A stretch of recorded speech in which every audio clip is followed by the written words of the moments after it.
2016 में Rio Olympics जाने से पहले हम मतलब उन्होंने पूरी इंडिया टीम जितनी भी जा रही थी तो उनके साथ उन्होंने मुलाकात की थी, तो तभी हम पहली बार मिले थे। 2016 में रियो ओलंपिक्स से पहले जब मैं मिली तो मेरे लिए बहुत बड़ी बात थी। नो तो जूनियर बच्चे जो होते हैं अगर उनको मोदी जी को देखना या देश के प्रधानमंत्री को देखना वो उनके लिए बहुत बड़ी बात होती है। वो एक मेडल के समान होता है हमारे लिए। लोग तो क्या कोई अच्छा बताएगा कोई बुरा बताएगा, लेकिन सामने से हमें पता लगा कि वो बंदा किस लेवल का है या कैसे वो बात करते हैं या कैसा उनका बिहेवियर है एथलीट के साथ में, स्पोर्ट्स पर्सन के लिए वो कितना पॉजिटिव है या कितना प्रोटेक्टिव है। तब उन्होंने मुझे इन्वाइट किया था कि पूरी फैमिली के साथ मिलना, तब मैं अपनी फैमिली के साथ भी उनसे मिल के आई थी।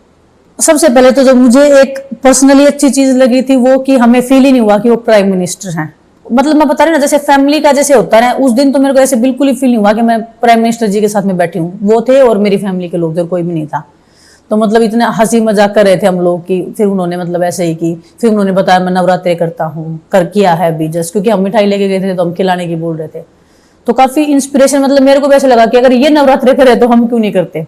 जैसे हम कंपटीशन के बाद में जैसे कंपटीशन से पहले जब वो बात करते हैं मेरी फैमिली में बैकग्राउंड कैसा रहा है या मैं कौन से कंपटीशन में मैंने मेडल जीता है या कोई भी एथलीट है मेडल जीत के आने के बाद में कौन सी कंट्री से उसने विन किया था, कैसे विन किया था, लास्ट के 10 सेकंड में उसने विन किया था या लॉस किया था, तो वो सब उनको पता है। तो कई बार तो मुझे भी ऐसे मतलब एक हर एक एथलीट को ऐसे लगता है, कई बार हमारा जैसे एथलीट के साथ में बातें हुई हैं कि मतलब इतनी शार्पनेस के साथ में कोई कैसे याद रख सकता है। उनके पास एक तो है नहीं कि स्पोर्ट्स का ही मुद्दा है, चलो ठीक है स्पोर्ट्स पे काम कर रहे हैं, इतनी ज्यादा चीजें उनके साथ में पूरे देश को हैंडल करना, हर एक मुद्दे के ऊपर अलग अलग सिस्टम के ऊपर काम करना पड़ता है, बट फिर भी इतना शार्पनेस के साथ में। और एक अच्छा लगता है हमें कि स्पोर्ट्स में उनका इतना इंटरेस्ट है। अच्छा लगता है कि किसी कंपटीशन से पहले या बाद में वो बात करते हैं, फैमिली को भी इंक्लूड करते हैं। तो मेरी फैमिली को जब ओलंपिक से जाने से पहले मेरी मम्मी को इनको बैठाया तो सब इतने अच्छा मोदी जी बात करेंगे, मतलब हाँ तो तो उनके लिए भी काफी बड़ी बात होती है कि उनको फेस टू फेस बात करना,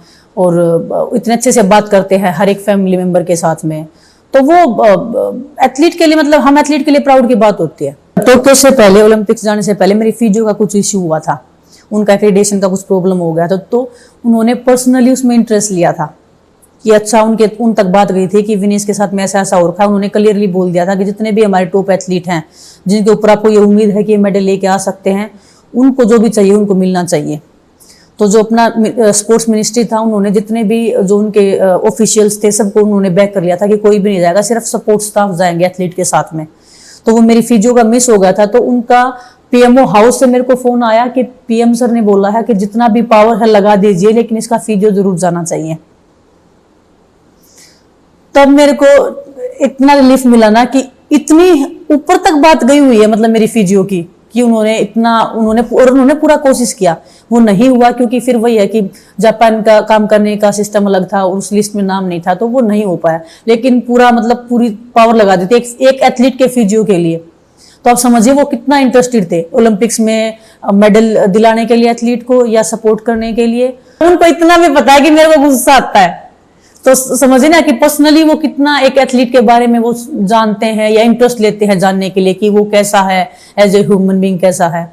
ओलंपिक्स के बाद में उन्होंने बोला था कि गुस्सा मत करो और इतना हताश नहीं होना चाहिए। तो काफी वो चीजें काफी ऐसे टाइम पे मेरे साथ हुई थी कि मैं जहाँ पे मेरा लाइफ का एक ब्रेक पॉइंट था कि उसके बाद मुझे नहीं पता क्या होना है अभी, इसके बाद मुझे क्या करना है।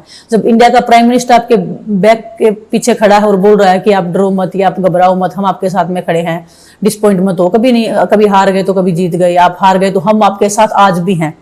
तो वो जो छोटी सी बात होती है ना, हम आपके साथ हारने के बाद भी, वो चीज मोटिवेट करती है कि चलो ठीक है। मतलब अगर देश का प्रधानमंत्री आपके पीछे खड़ा हारने के ऊपर भी, फिर हमें क्या चाहिए। जब मैं हार के आई थी तो जीतने वाले तो पहली बात तो हमें यही विश्वास नहीं था कि हारने के बाद हमें बुलाएंगे, क्योंकि कभी भी ऐसा हुआ नहीं था कि हारने के बाद आपको बुलाया गया है। बट हारने के बाद भी मेरा लिस्ट में नाम था। स्पेशल पीएमओ हाउस से फोन आया था कि आपको आना है, तो मैं गई। फिर काफ़ी डिफिकल्ट टाइम था मेरे लिए, बट सर ने मतलब एक लाइन बोली थी उस टाइम पे कि हार को दिल में बसने मत दो, जीत को सिर पे चढ़ने मत दो। वो जीतने वालों के लिए भी वो लाइन थी, हारने वालों के लिए भी वो लाइन थी। तो सभी एकदम से कि मतलब अच्छा, इतने बड़े अगर बंदे से, जो देश का प्राइम मिनिस्टर है, जो इतना पावरफुल है, जो जिसकी बातों का मैटर करता है हम एथलीट के लिए, उनका ऐसा बोलना, ऐसे टाइम पे बोलना।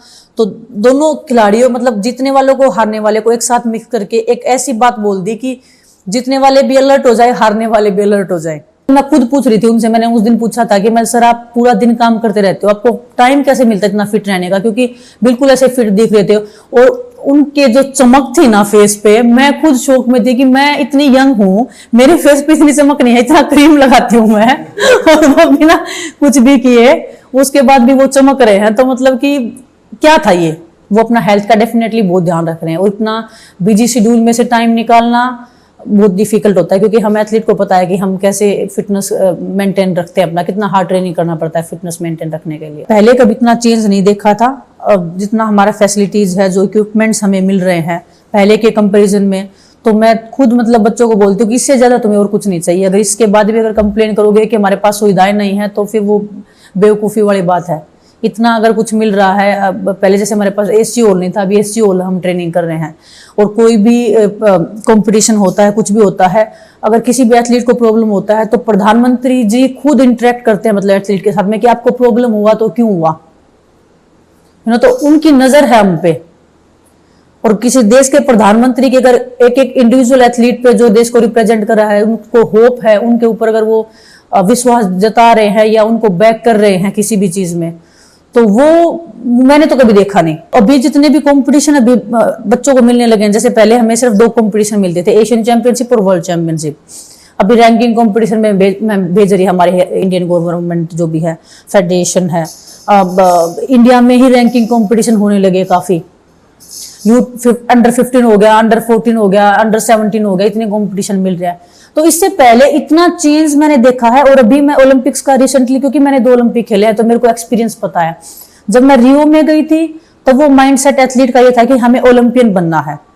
वो जो पॉजिटिव इन्वायरमेंट जो एथलीट में आया ना, जो पॉजिटिव माइंडसेट जो हम एथलीट का बनाया कि ओलंपिक में आए हैं तो ओलंपियन बनने के लिए नहीं, मेडल लेके आने के लिए, तो वो डेफिनेटली हमारी गवर्नमेंट का बहुत बड़ा हाथ है उसमें। बैक करने वाला सिस्टम मिला हुआ है, जो टॉप स्कीम है। ओलंपिक से पहले मैं पूरा यूरोप में मैं ट्रेनिंग के लिए गई हूँ, मैं कंपटीशन में गई हूँ, हर एक चीज में मेरे को कोच चाहिए, मेरे को फिजियो चाहिए, या कुछ भी मतलब कुछ भी, वो सब मेरे को मिला है।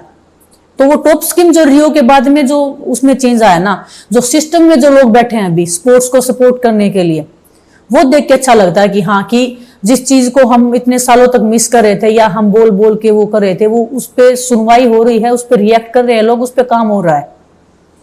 वो स्पोर्ट्स के लिए जरूरी था। और भविष्य मतलब अगर मैं बोलूँ कि उज्जवल है, तो डेफिनेटली उसमें कोई गलत बात नहीं होगी।